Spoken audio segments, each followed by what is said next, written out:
Hindi pa nga na i-release yung pera doon sa 2025 budget na 1 trillion doon sa insertion na BIP. BIP, various infrastructure project na mga walang line item.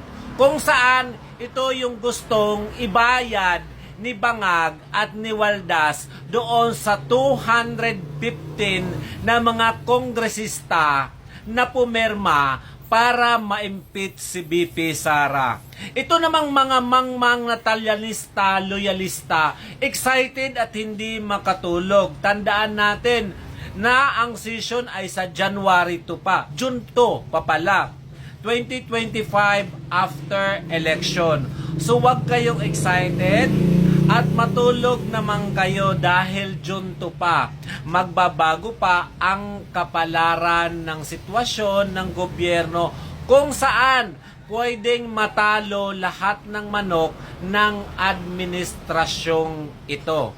Yung mga matatalong kongresista ngayong 2025 election kung saan pinangakuan ng pondo at may kapalit na halaga doon sa mga pumirma na gustong mapa-impeach si BP Sara, ay sigurado akong ilalagay sa listahan lahat ng mga Duterte supporter, lahat ng KOGC supporter, lahat ng INC supporter, dahil alam naman natin na ang INC ay tumututol para ma-impeach si BP Sara. So lahat ng mga kongresista na yan ay walang makukuhang endorsement mula sa INC ngayong darating na halalan 2025. Dahil unang-unang tinututulan nila na huwag i-impeach si BP Sara. So maliit ang chance lahat ng mga pumirma na kongresista na manalo. Magbabago at magbabago pa rin ang kapalaran sa darating na bagong session sa 2025 ngayong year na to.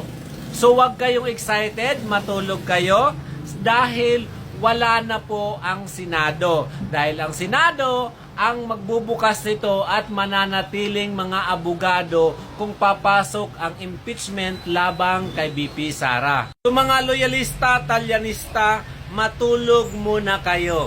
Antayin muna natin ang January 2 at sa pagbubukas ng Senado kung matutuloy ba talaga ang impeachment laban kay BP Sara. Kasi yung ICC 10 taon na hindi pa rin dumarating. So ito pala si Walay Laban. Kung bago ka lang sa aking TikTok, Facebook, and YouTube, follow for more.